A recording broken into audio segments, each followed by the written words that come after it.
हर हर महादेव। आप सभी का मेरे YouTube चैनल पर हार्दिक स्वागत है। आज श्रावण मास का महात्म 24वां अध्ययन कीजिए।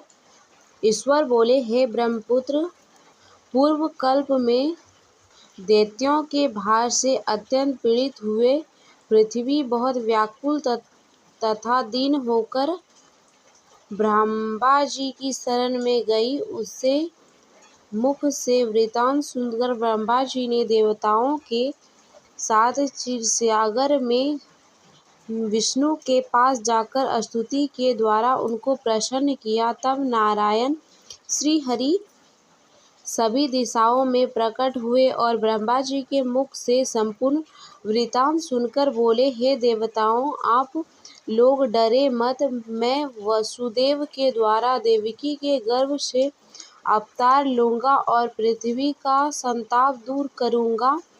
सभी देवता लोग यादवों का रूप धारण करें। ऐसा कहकर भगवान अंतर्ध्यान हो गए।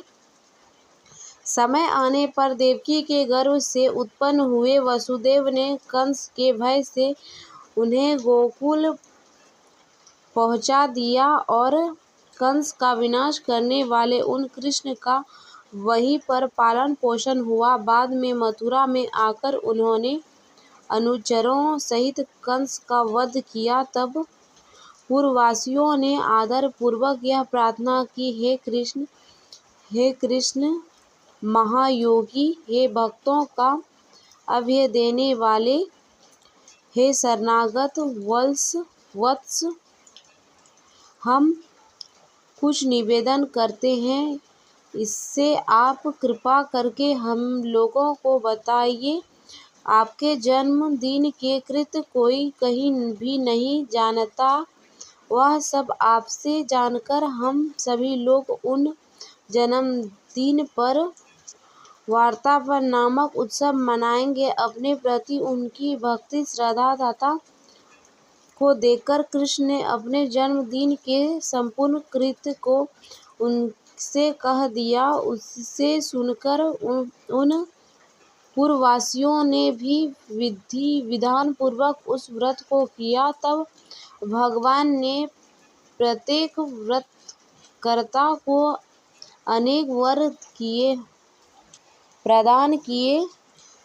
इस पर एक और प्राचीन इतिहास है। अंग देश में उन्होंने उत्पन्न एक मित्रजीत नामक राजा था। उसका पुत्र महासेन सत्यवादी था तथा सन्मार्ग पर चलने वाला था। जब कुछ जानने वाला वह राजा अपनी प्रजा को आनंदित करता हुआ उनका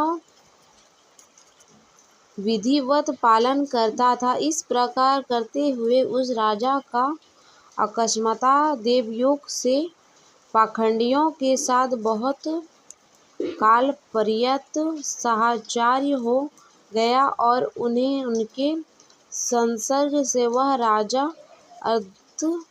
अधम परायण हो गया। वह राजा वेद शास्त्र तथा पुराण की बहुत निंदा करने लगा और वर्णाश्रम के धर्म के प्रति अत्यधिक देशभाव से युक्त हो गया। हे मुनिश्रेष्ठ, बहुत दिन व्यतीत होने के पश्चात काल की प्रेरणा से वह राजा मृत्यु को प्राप्त हुआ और यमदूत के अधीन हो गया। यमदूत के द्वारा पास में बांधकर पीटते हुए यमराज के पास ले जाते हुए वह बहुत पीड़ित हुआ। दुष्टों की संगति के कारण उसे नरक में गिरा दिया गया और वहाँ बहुत समय तक उसे यातनाएं प्राप्त की। यातनाओं को भोगकर अपने पाप के शेष भाग से वह पिशाच योनि को प्राप्त हुआ। भूख व प्यास से व्याकुल वह भ्रमण करता हुआ मारवाड़ा देश में आकर किसी वैश्य के शरीर में प्रवेश करके रहने लगा। वह उसी के साथ पुण्यदायिनी मथुरापुर चला गया। वह पास के ही राक्षकों ने उस पिशाच को उसके गृह से निकाल दिया। तब वह पिशाच वन में तथा ऋषियों के आश्रम में भ्रमण करने लगा।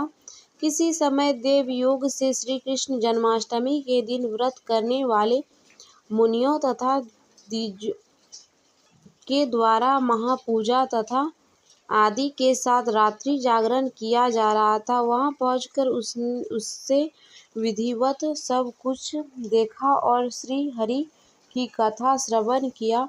इससे वह उसी क्षण पाप रहित, पवित्र तथा निर्मल मन वाला हो गया। वह यमदूत से मुक्त हो गया और प्रेत योनि छोड़कर विमान में बैठकर दिव्य भोग से युक्त हो विष्णु लोक पहुंचा गया। इस प्रकार इस व्रत के प्रभाव से 50 योनि को प्राप्त उस राजा को विष्णु का शरण प्राप्त हुआ।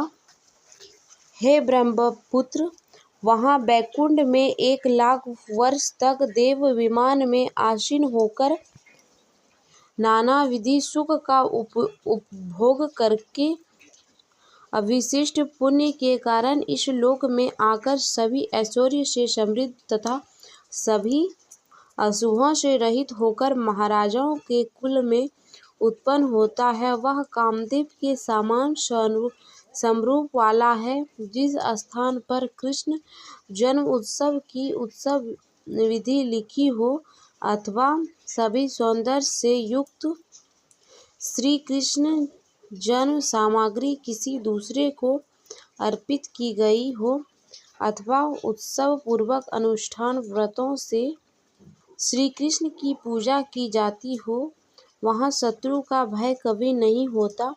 उस स्थान पर मेघ व्यक्ति की इच्छा करने मात्र से विशिष्ट करता है और प्राकृतिक आपदाओं से भी कोई भी भय नहीं होता।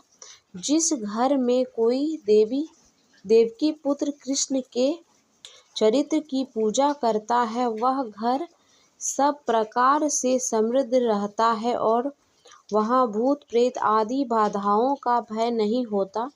जो मनुष्य किसी के साथ में भी शांत होकर इस व्रत उत्सव का दर्शन कर लेता है, वह भी पाप से मुक्त हो जाता है, होकर श्री हरि के धाम जाता है। श्रावण मास का 24वां अध्याय समाप्त हुआ।